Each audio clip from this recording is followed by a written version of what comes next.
Hello, friends. It's nice coming your way. We are excited to meet you this new month. I want to say happy new month. Welcome to this special month of the year, right? On the last episode, my wife had to discuss with us, and one of the things she make reference for us was the fact that there is consistent dispute, right, in marriage.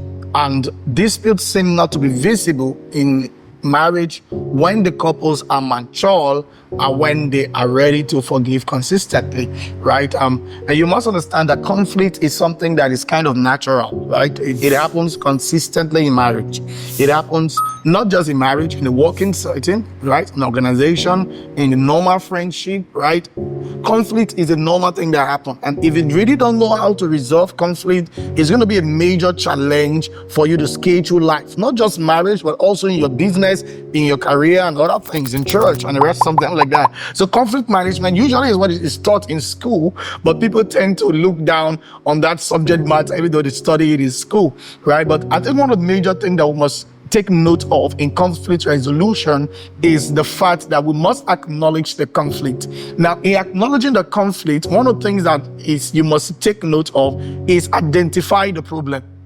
Usually, you will find out that for sometimes my wife don't see problem, right, in some of the things I see problem in, right? But then if you must resolve conflict, even when you don't see problem in it, you must take time not to be hesitant to accept that there is a conflict, so long your partner have a conflict, so long your colleague have a conflict with you. You must sit down to see from the colleague perspective of what is wrong, what really is the problem, what is producing this conflict. Identify the problem, identify that there is something on ground. Don't just look down on criticism when the man or the woman come to say, oh, I have this fault with you and this. Don't just say, no, it doesn't matter. This is not a big thing. It's not a big deal, right? No, I think it's important that one of the first things you do is that you come to the point where you identify the problem, right? It's quite essential. Now, my wife is going to also speak on some of those things that can really help us.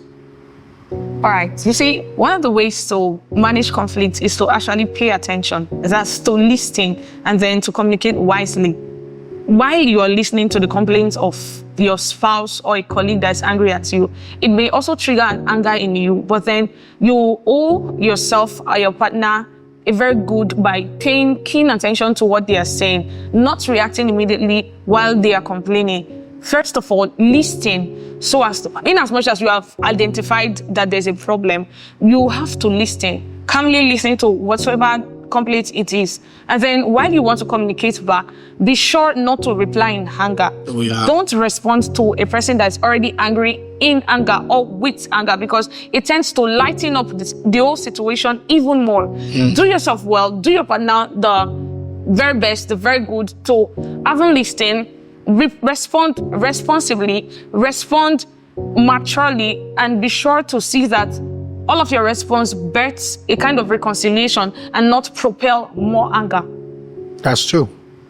It's very essential that we take note of that. And you see, as my wife was speaking right now about communication and responding in anger, one of the things that just came to my spirit, with my heart, was emotional intelligence. Now, there are many people, right, who don't know how to control their emotions.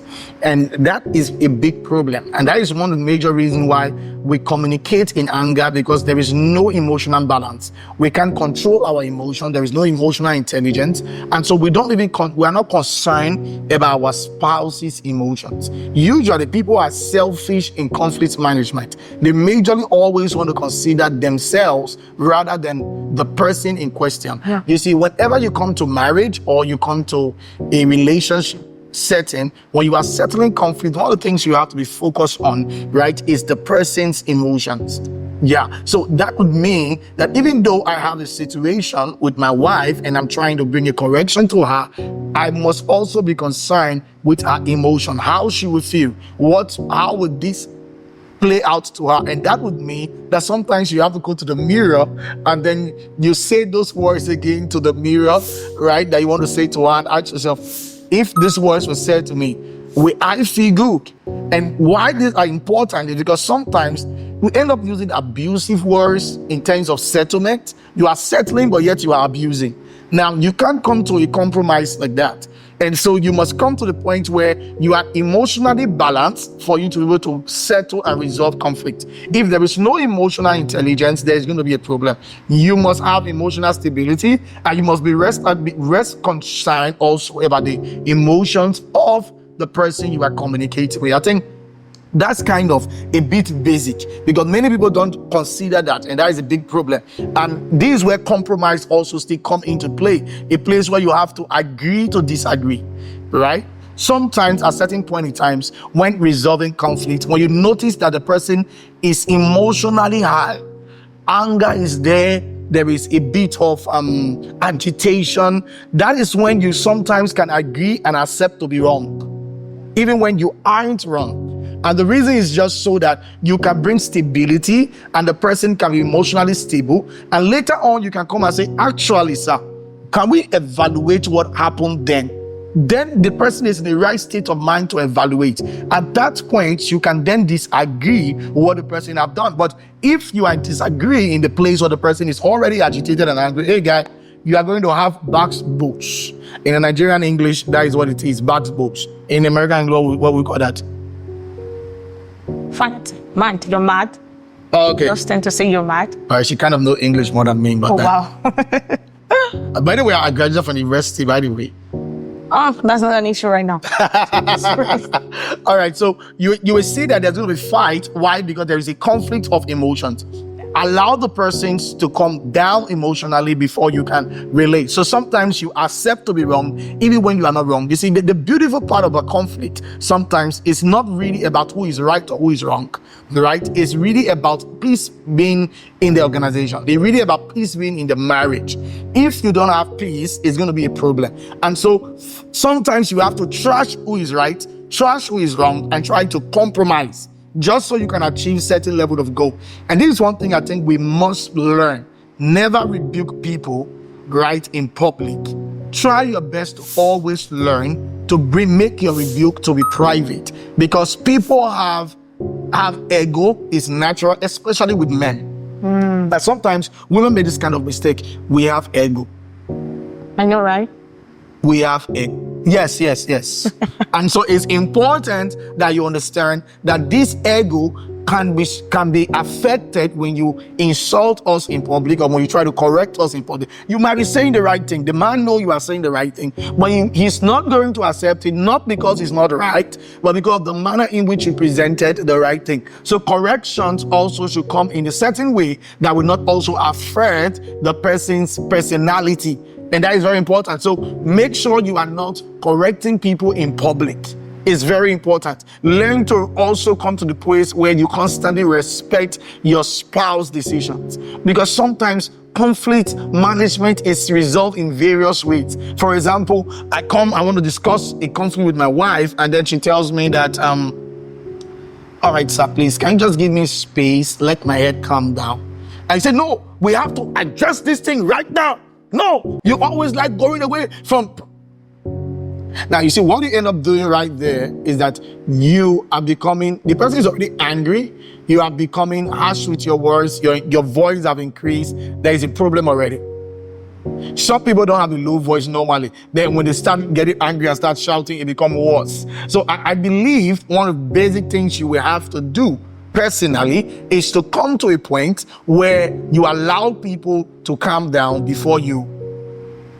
Do you understand now? So when people give them space, please give them space. Respect people's decision, even though the person is your spouse, right? But then this space should not mean 2 days, 4 days. That's malice. Malice is in the house, everybody's scoring. They bring your food and throw the food on the table and just move like that. No, I think this should just be some hours thing, right? Where you can calm yourself down, things like that. One of the things you must tell yourself is that don't sleep as a couple without resolving conflict. I think it's kind of very important. And even though you have big houses with 3 bedroom, 5 bedroom, create a culture of sleeping always together. So even in the conflict, at least body go touch body. Oh yeah. And what will happen? So I think nice settlement. a nice settlement is very important. Now, settling after sex is a good one too. It's a good one. That's true. That's very correct. Because there's this. Oh, that's all right. That's by the way, anyway. But it's always there is this different. chemistry that is already produced, right? And so at that moment, any forgiveness, if the man have done anything wrong or the woman has done anything, at that moment, especially if they are satisfied, at that moment, everything you say is okay. Sorry. I think I was wrong. Even the person know he wasn't wrong. And that's when he become wrong because the chemistry is already here. So I think that you must learn to have a friendship-related environment that will make conflict to be easy to be resolved, right? One of the things I noticed was that when friends grew up or when siblings grew up, even though they had conflict with one another, the bond of friendship, of blood relation, made it easy for them to resolve it. And so if you have that consistently in your relationship, conflict management is not going to be a difficult thing. And listen, as an HR, right, one of the things I also advise people in organization is to build a community to build an organization in the community whereby a family operation runs so that everybody see themselves as important in this family and we see ourselves as siblings in the organization. It makes it quite easy for us to work with each other, right? My wife will just wrap up for this month.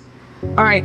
You see, the conflict management will have to be between a spouse, a colleague, or whoever it is, a family member that are mature. That's where actually maturity comes to play. Understanding your partner will really help. If you know that this actually gets your partner really quickly offended, try to avoid it.